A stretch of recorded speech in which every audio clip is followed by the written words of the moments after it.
नमस्कार। वर्ग समीकरण या द्विघात समीकरण के मूल के बारे में आप जानते ही हैं। तो आज हम द्विघात समीकरण या वर्ग समीकरण के मूल एवं उनके गुणांकों में संबंध के बारे में समझेंगे कि मूल और उनके गुणांकों में क्या संबंध है। तो मान लिया जाए कोई समीकरण है, माना कोई समीकरण ax² plus bx plus c के मूल अल्फा एवं बीटा हैं, जहाँ पर a 0 के बराबर नहीं है तथा a b c तीनों क्या है, वास्तविक संख्याएं हैं। तब हम जानते हैं कि जब किसी समीकरण का मूल अल्फा और बीटा है तो क्या होगा, x minus alpha x minus beta बराबर होगा 0। तो या इसको कैसे लिख सकते हैं हम, इसको जब गुना करेंगे तो x² minus alpha plus beta x plus alpha beta equal 0। यह हो गया समीकरण पहला। तथा इसी प्रकार अब हम देखते हैं इसी समीकरण से ax² plus bx plus c equal 0 को हम निम्न रूप में लिख सकते हैं। x² a का पूरे बाएं पक्ष में भाग दे देंगे तो क्या हो जाएगा, ये x² हो जाएगा plus b by A x हो जाएगा प्लस हो जाएगा c बाई ए इक्वल 0। ये हो गया हमारा समीकरण 2। अब समीकरण 1 और समीकरण 2 की तुलना करेंगे। समीकरण 1 और समीकरण 2 की तुलना गुणांक की तुलना देखते हैं तो इसमें क्या होता है, x² के गुणांक x के गुणांक की तुलना करने पर क्या हो जाएगा, अल्फा प्लस बीटा बराबर माइनस अल्फा प्लस बीटा बराबर हो जाएगा b बाई ए। तो माइनस चिन्ह को पक्षांतर कर देंगे तो क्या हो जाएगा, minus b by A. Alpha plus beta बराबर हो जाएगा माइनस b बाई ए। इसी प्रकार अचर राशि अल्फा बीटा बराबर क्या हो जाएगा, c बाई ए। अतः मूलों का जो योगफल है ये क्या होगा,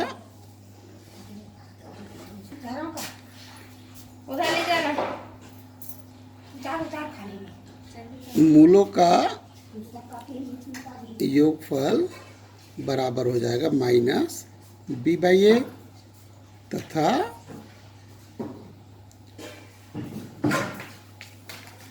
मूलों का गुणनफल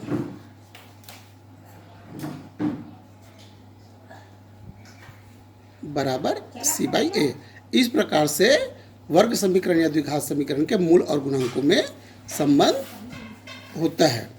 अब हम देखते हैं समीकरण x² माइनस 5x माइनस 24 बराबर 0 के मूलों के योगफल एवं गुणनफल ज्ञात करेंगे। तो मूलों का योगफल क्या होगा, तो समीकरण ax² plus bx plus c equal 0 से तुलना करने पर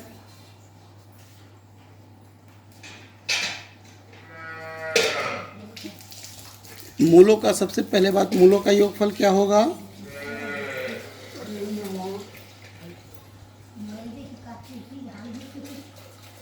मूलों का योगफल बराबर होता है माइनस b बाई ए और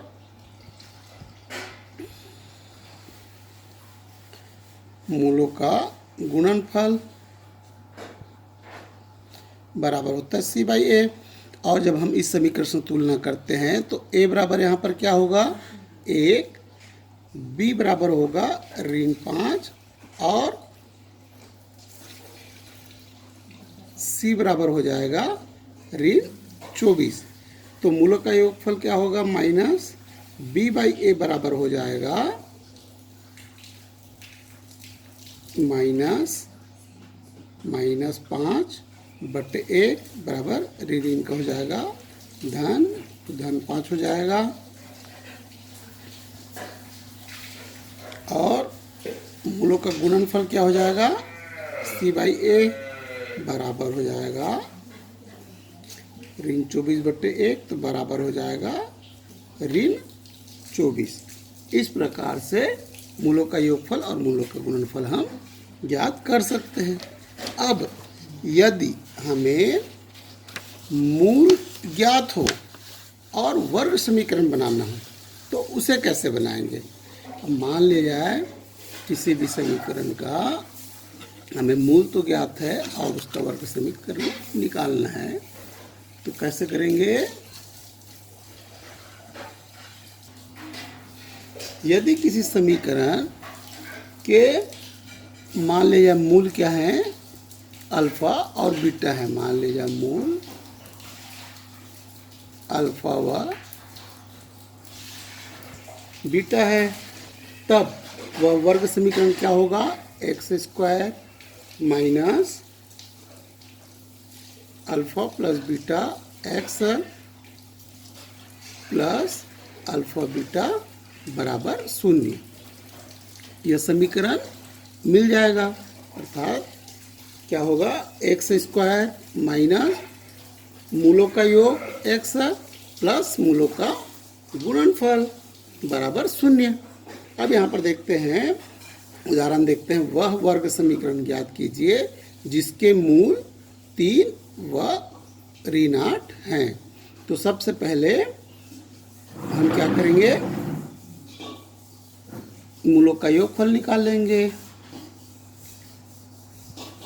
तो मूलों का योगफल अल्फा प्लस बीटा बराबर है 3 प्लस -8। यहाँ पर मूल जो है अल्फा और बीटा के रूप में है, जो इसके तुलना करेंगे तो अगर मूल अल्फा और बीटा मानते हैं तो ये हो जाएगा अल्फा बराबर क्या हो जाएगा? 3 और बीटा बराबर मान लेते हैं हम 8। तब तो मूलों का योगफल क्या हो जाएगा? अल्फा प्लस बीटा बराबर 3 प्लस -8 बराबर हो जाएगा 3 माइनस 8 बराबर हो जाएगा बराबर 5। अब मूलों का गुणनफल निकालते हैं। मूलों का गुणनफल अल्फा बीटा बराबर क्या हो जाएगा? 3 गुणित 8 तो -8 है, तो ये हो जाएगा -24। अब इस समीकरण में मूल वर्ग समीकरण x square minus alpha plus beta x plus alpha beta equal 0 में रख देंगे, क्योंकि हम अल्फा बीटा अगर मूल होने पर यह समीकरण वर्ग समीकरण में प्राप्त होता है। तो एक्स स्क्वायर माइनस क्या हो जाएगा? 5 और प्लस हो जाएगा ऋण 24 बराबर होगा 0। तो हो जाएगा एक्स स्क्वायर ऋण 5x ऋण 24 बराबर 0। इस प्रकार हमें मूल ज्ञात होने पर यह समीकरण प्राप्त होगा। अब हम दूसरा उदाहरण लेते हैं। यदि किसी वर्ग समीकरण के मूलों का योगफल बराबर ऋण 8 तथा गुणनफल 4 हो तो वर्ग समीकरण बनाइए। अब माना मूल अल्फा व बीटा है, तब मूलों का योगफल अल्फा प्लस बीटा बराबर क्या है? क्या दिया हमें? ऋण 8 व मूलों का गुणनफल अल्फा बीटा बराबर दिया है 4। अब समीकरण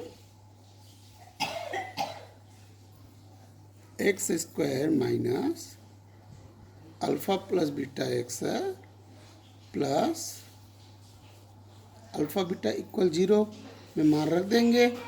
तो हो जाएगा x square minus 8x plus 4 बराबर 0। तो हो जाएगा एक्स स्क्वायर ऋण और ऋण का गुना क्या होता है? धन प्लस 8x प्लस 4 इक्वल 0। तो इस प्रकार से हमें समीकरण प्राप्त, वर्ग समीकरण प्राप्त हो जाएगा।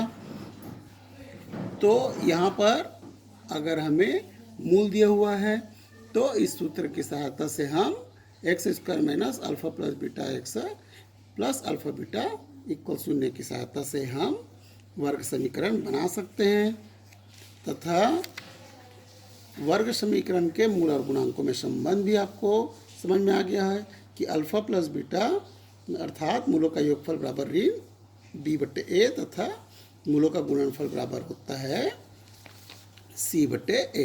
इस प्रकार से हम योगफल और गुणनफल भी ज्ञात कर सकते हैं। तो आपको ये अच्छे से अब समझ में आ गया होगा। धन्यवाद। Don't let me down.